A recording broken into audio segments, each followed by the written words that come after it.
Hey, so in this video, I'm going to share with you how I was able to save about $12,000 in the past 6 months. And I understand this might not seem like a lot of money to some people, but considering that the average millennial invests about 7.5% of their total income, I like to think that this is something of a step in the right direction. So follow along in this video. I'm going to share some tips and tricks and some strategies that I used to save more money, because I understand it can be very difficult to actually save money. The process of it, thinking about it can be easy, but actually doing it and seeing that money in your account piling up can be much more difficult, easier said than done. So let's get into this video. I talk a lot about personal finance on this channel. We help people build wealth, create financial freedom, and make more money so that they can be happier or just have more freedom and the ability to spend money how they want to spend it. So let's get into this video. Make sure you subscribe to the channel though. All right, so let's get started. Now, there's really three first initial things that we need to do before we even consider saving money. And the first one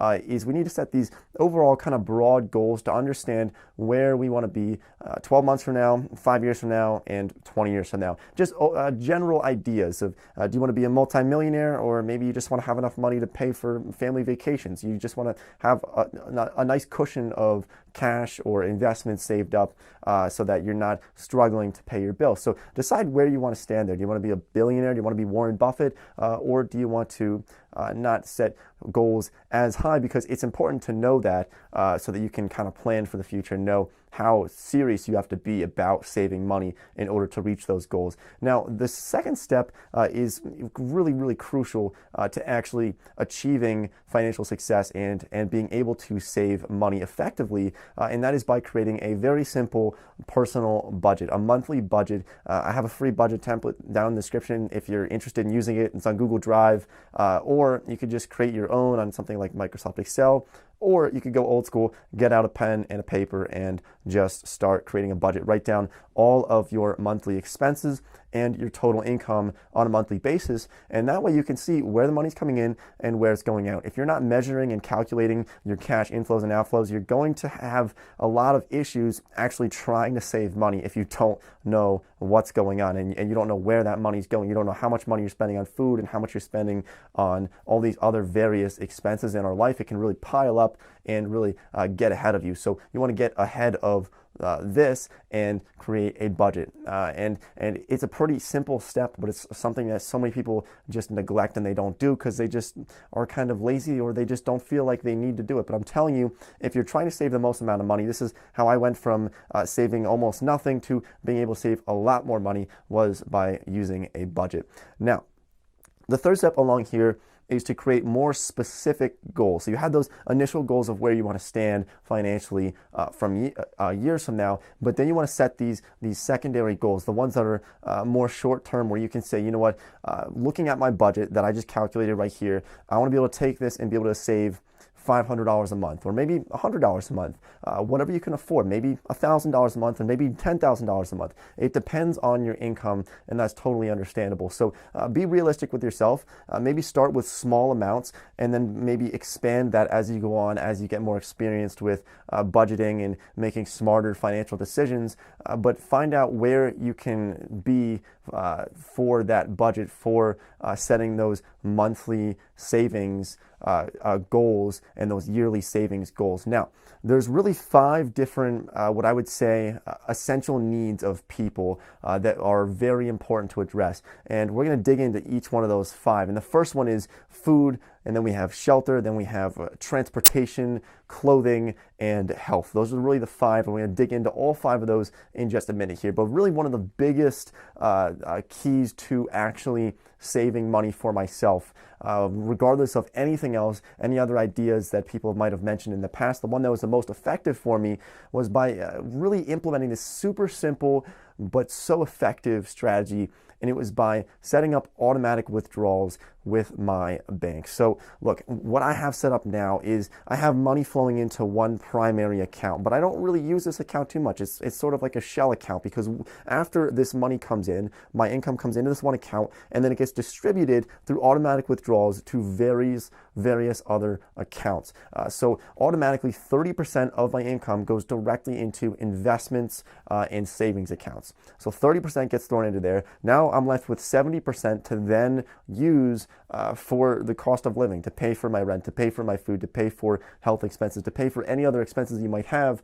That's what that other 70% is. And you can decide this for yourself if you want to set this. Maybe you want to automatically withdraw 10% or 20% or more, whatever you can personally afford out of your budget that you already calculated previously. Then you can decide how much you're able to do. But look, I'm telling you, this is incredibly important to do, because with these automatic withdrawals, you want to set this up on the day that you get your paycheck. So the day that money gets put into your account, you have automatically withdrawn 30% of that, or whatever percentage that you are able or capable of doing, then automatically withdraws, gets put into savings accounts or investment accounts, IRAs, whatever your heart might desire to put into something, and then you're left with a certain percentage to then live off of. And I don't want to say trick yourself into thinking that you have a certain income, but the way that I like to do it is I then say, you know what, I'm not making X amount of dollars, I'm only making 70% of that. And I tell myself, look, I have to live off of this and disregard that other 30%. It's a great way to really save money, and it's hard to go wrong with it in a lot of cases by using this strategy. So there's really 5 different needs that are pretty essential for most humans. Now, within these 5 needs, there's ways to cut back on each of these categories, and we're going to dig into these. The first one is food. This is one of my favorite ones to cut back on, and the reason for this is because food is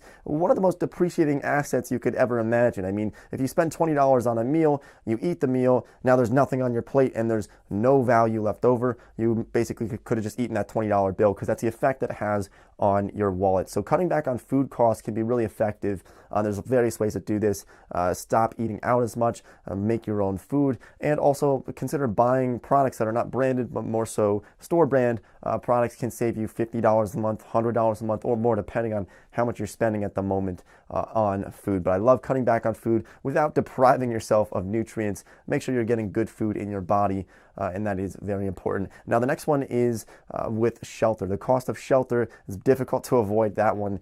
One of the best ways to cut your cost of your apartment or your house in half is to get a roommate, or consider renting out a room in your home through something like Airbnb to cut the cost of living for yourself literally in half. Now, there's also some other ways you can go about this. If you're not interested in getting a roommate, or you already have a roommate, you could consider cutting some utility costs, for example, Wi-Fi or electrical. There's ways to actually cut these costs. And so most people think that there's only one electrical provider or one Wi-Fi provider, when really you could look into various companies that are offering similar products and shop around a little bit more. And just because you've been using the same provider for the past 10 years doesn't mean that you shouldn't look into getting a different one, because what happens, and this happens with other utilities as well. So for example, waste management, trash companies, for example, will jack up the price over time without people really realizing, until you look and you say, wait a minute, this bill is 3 times higher than your competition. So you switch to the competition. So make sure that you're on top of that, switching to